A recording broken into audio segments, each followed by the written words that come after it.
Game last night. Let's start there with Ole Miss and Vanderbilt. Anything stand out to you guys? Ole Miss could get nothing going on. They weren't able to string together any hits. Really couldn't get anything going against Vanderbilt starter or the bullpen. They got the one run on the Justin Bench RBI single to score Chatagnier in the seventh inning. I think it was the top of the seventh. Top of the seventh. And then nothing after that. Christian Little shut Ole Miss down at the end of the ball game. He gave out the two-out base hit in the ninth, but that was it. What'd you guys think last night? So, some of our listeners may not like this. It really doesn't matter. The nuances of how that game happened, it doesn't matter. What matters is they were in that position in the first place. They were in a situation where they had to win on a early Wednesday morning to solidify their standing in the postseason at all. So, we could talk about the game, I guess. I mean, Bradfield basically won the game in the first inning, set the tone with an early at-bat, stretched DeLucia, made them throw over to him 14 times. They made a great diving play in center field. I mean, immediately set the tone of the game right there. He's a major leaguer. He'll get there. Fast. Like 2 years from now, he's in the big leagues. Yeah. But the story is what you said at the beginning of the show. The story is now they wait. And if you believe the people that put the projections and stuff out there and the RPIs and stuff, it's going to be an extremely uncomfortable wait.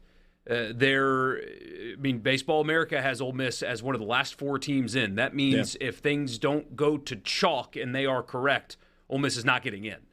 The RPI could possibly drop a few spots depending on what goes on elsewhere. There's bid stealing, all this stuff.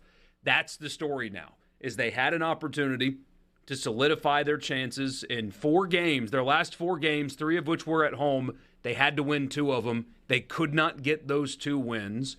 And now they're hoping that the rest of college baseball gives them help to just squeak into the postseason. That's the story here. It's a waiting game. And they had Mike Bianco said it last night after the game. They had a chance to control what happened to them. They didn't take advantage of that opportunity, and now they have to wait and hope. And he's exactly right. I mean, there's a lot of scoreboard watching. There's a lot of conference tournament watching. You're hoping for chalk. I mean, if you are Ole Miss and you're watching the Conference USA tournament, you're cheering for Southern Miss to win it. Yes.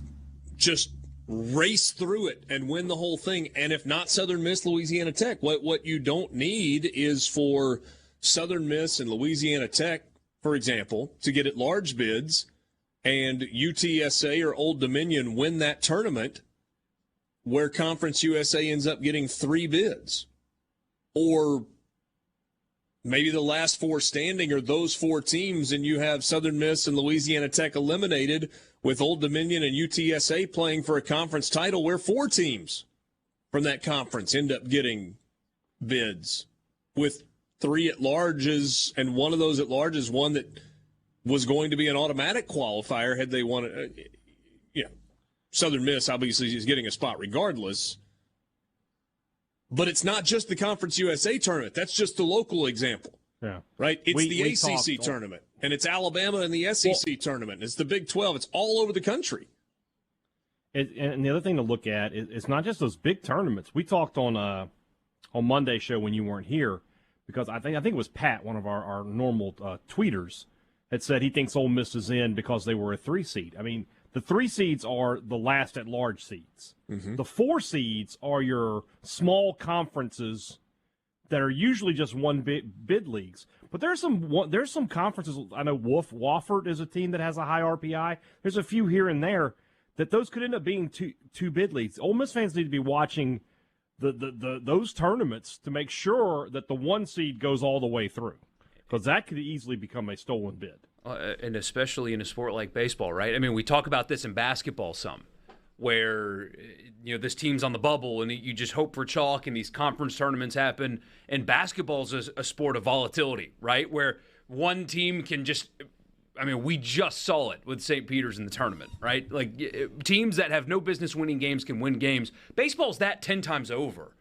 I mean, you have situations where somebody is going to make a run and get a bid that should not have gotten a bid when the week started. And it feels, the more I look at this and the more I read those guys and look at their projections, it feels, we called it a coin flip on Monday if they lost the game. It feels like it's less than that. I would say the odds are against Ole Miss making it right now. Things have to go perfectly for them. Looking at the RPI top 40, Texas State is 25, Gonzaga is 26, Coastal Carolina is 28. Texas State and Coastal Carolina are both in the Sun Belt. So if a third Sun Belt team comes, well, they're still getting those two teams. So is Georgia Southern, though. Where's Georgia Southern in the RPI? At like they're 13th. Or 13, They're 13th in the RPI. So, I mean, there's three. So what happens if another Sun Belt team jumps up and wins? That's Ole Miss out the tournament. Another one here, I had one, Wofford, I mentioned them. They're 31 in the RPI. They're getting in from the Southern Conference. But if another Southern Conference team wins the tournament, that's a stolen bid. That could be Ole Miss out of the tournament. It's on a razor's edge for Ole Miss. They can't afford anything to go wrong.